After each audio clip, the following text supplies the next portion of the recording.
ہمارا ایمان ہے کتنا ہی بڑا کسی کا عمل کیوں نہ ہو، سرکار کی شفاعت کے بغیر نجات ممکن نہیں۔ امام کا بیان ہے یہ وہ کلام الہی ہے جو سرکار مدینہ کو عطا ہوا، جو اللہ پاک کی زبان نے خود ادا فرمایا، جبریل امین نے لا کر سرکار کو دیا، سرکار نے زندگی بھر اس کی تلاوت فرمائی۔ آج جو میں نے آیتیں پڑھی ہیں ان کا خلاصہ یہی ہے، قرآن کریم میں اللہ پاک نے فرما دیا میرا محبوب جو تمہیں دے وہ لے لو، اور جس سے منع کرے اس سے ہٹ جاؤ۔ واتقوا اللہ، ڈرو میرے اس معاملے میں، اگر ایسا نہیں کرو گے تو تمہاری دنیا بھی برباد، تمہاری آخرت بھی برباد۔ پہلی امتوں کی بدعمالیوں کی وجہ سے ان کو دنیا ہی میں طرح طرح کی سزا بھگتنی پڑی، اس امت کو آخرت کے اوپر رکھ دیا گیا، جزا سزا سب کچھ وہاں ہوگا۔ کتنا خوش نصیب ہوگا وہ جوان جس کی قبر کے پاس سے مدنی کریم صلی اللہ علیہ وسلم گزرتے ہوئے فرمانے لگے اس قبر کے اندر لیٹا ہوا فلانا صحابی سورۃ ملک کی تلاوت کر رہا ہے۔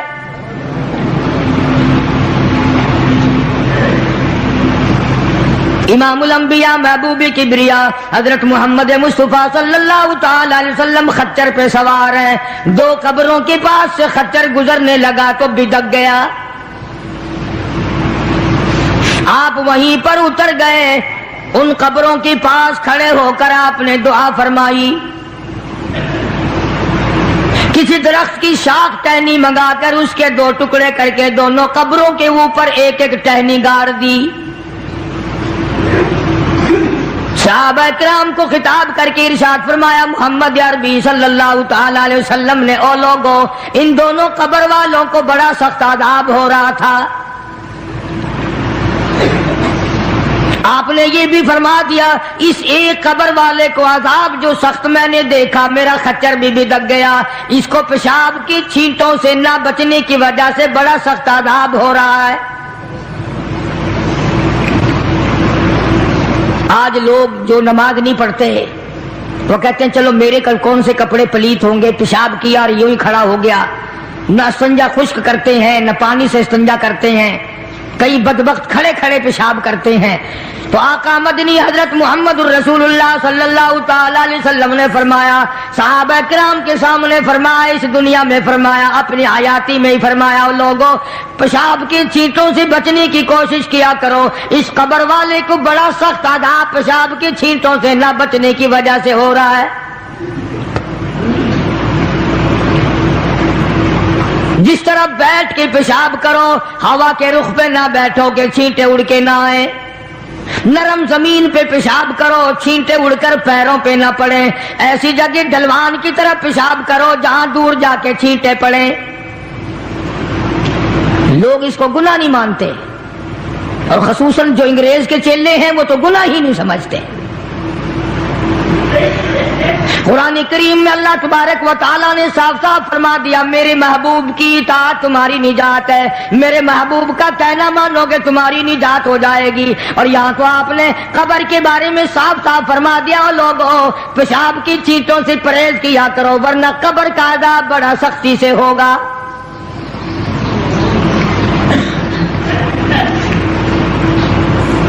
لوگ احتیاط نہیں کرتے، ان چیزوں کے بارے میں سوچتے نہیں۔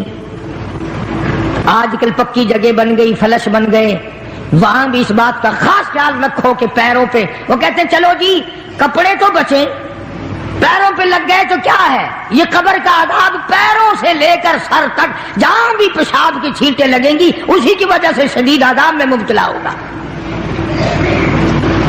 دوسری قبر والے کے بارے میں ارشاد فرمایا محمد عربی صلی اللہ تعالی علیہ وسلم نے او لوگوں اس مسلمان کو عذاب ہو رہا ہے اس کی چغل خوری کی وجہ سے۔ اس کو آج ہم گناہ نہیں مانتے، پیٹھ پیچھے گلہ کرنا، شکوہ کرنا، اس کے اندر عیب نکالنا، نقص نکالنا، اس کو ذکر کہتے ہیں۔ پہلے لوگ شراب خانوں میں بھی چغلی نہیں کیا کرتے تھے، اب تو مسجدوں میں بیٹھ کے چغلی کی جاتی ہے، مسجدوں میں بیٹھ کے گلا کیا جاتا ہے، منبر رسول پہ بیٹھ کے گلا کیا جاتا ہے۔ قرآن کریم نے فرمایا ایاکل لحم اخیہ میتا فکرہتموہ، او لوگوں کیا تم اس بات کو پسند کرو گے، محبوب رکھو گے کہ اپنے سگے بھائی کا مرے ہوئے کا گوشت کھاؤ؟ جس چیز کی برائی اصل میں دل سے نکل جائے پھر اس کو ہم لوگ گناہ بھی نہیں مانتے، اس کو عذاب بھی نہیں مانتے۔ فرمایا ایاکل لحم اخیہ، اپنے بھائی کا، مردار بھائی کا گوشت کھانے کے برابر ہے، اس کا گلا کرنا، اس کا شکوہ کرنا، اس کی پیٹھ پیچھے چغلی کرنی۔ میتا فکرہتموہ، مردہ بھائی کا گوشت کھانے کے برابر ہے۔ قرآن کریم کہتا ہے واتقوا اللہ ان اللہ هو التواب الرحیم، ڈرو میری ذات سے، جو میں نے بتا دیا وہ پکا ہے، وہ اٹل ہے، وہ سچا ہے، اس کے خلاف ہو ہی نہیں سکتا۔ مدینہ منورہ میں اللہ پاک سب کو زیارت نصیب فرمائے۔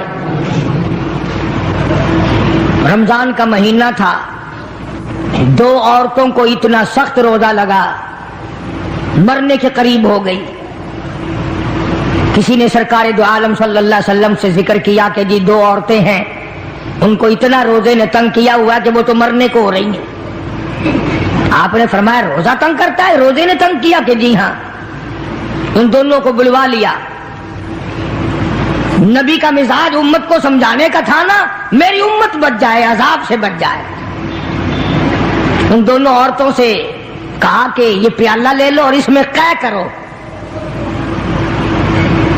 اس میں اپنے حلق میں انگلی مار کے الٹی کرو۔ انہوں نے کہا جی کیا نکلے گا، ہمیں تو بھوک نے بڑا تنگ کیا ہوا ہے۔ فرمایا جیسے میں کہتا ہوں ویسے تم کرو تو صحیح۔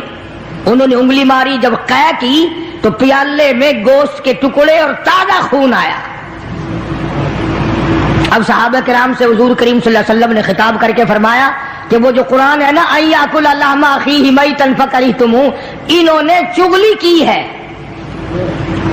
اور وہ بھائی کا جو گوشت، مردار کا گوشت کھانے کا جو قرآن میں آیا ہے وہی ان کے منہ سے اب یہ تازہ لہو اور گوشت نکلا ہے۔ ان کو روزہ اسی لیے تو زیادہ لگا۔ عموماً پرہیزگار متقی لوگ جو سارا دن رمضان میں قرآن کریم کی تلاوت کرتے ہیں، اللہ اللہ کرتے ہیں، عبادت کرتے ہیں، درود شریف پڑھتے ہیں، یقین کرو ان کو روزہ کچھ کہتا ہی نہیں۔ جو واہی تباہی بکواس خرافات ان کو اتنا تنگ کر دیتا ہے، وہ ہر روز سوچتے ہیں کہ کل کو نہیں رکھوں گا۔ تو دو صحابی دو مسلمانوں کی قبر پہ کھڑے ہو کر حضور کریم صلی اللہ علیہ وسلم نے فرما دیا کہ اس ایک قبر والے کو جو عذاب ہو رہا ہے یہ پیشاب کی چھینٹوں سے نہ بچنے کی وجہ سے ہو رہا ہے، اور دوسرے کو چغل خوری کی وجہ سے ہو رہا ہے۔ قرآن کریم نے بھی صاف صاف فرما دیا کہ لوگوں کسی کا گلہ نہ کر، کسی کا شکوہ نہ کر، کسی کی عیب جوئی نہ کر۔ شیخ اتار کہتا کہ روزہ بعد غیبت مردم ببند، روزہ بعد غیبت مردم ببند، تا نبینی دست و پائے خود ببند۔ جا اپنی زبان کو لوگوں کے گلے، لوگوں کے شکوے سے بند کر، تاکہ کل قیامت میں تیرے ہاتھ پاؤں آگ کی زنجیروں میں نہ جکڑے جائیں۔ اللہ والوں کی باتیں ہیں۔ یہی شیخ اتار فرید الدین رحمت اللہ علیہ کہتا ہے خاطر کسر مرنجا اے پسر، خاطر کسر مرنجا اے پسر، ورنہ خردی زخم بر جان و جگر۔ کہتا ہے کسی کے دل پہ تیر نہ چلا، گھائل نہ کر، ورنہ تجھے بھی یوں تیر لگیں گے۔ اور ہمارے یہاں درس نظامی میں، عربی مدارس میں کتاب پڑھائی جاتی ہے، کافیہ نحو کی کتاب ہے،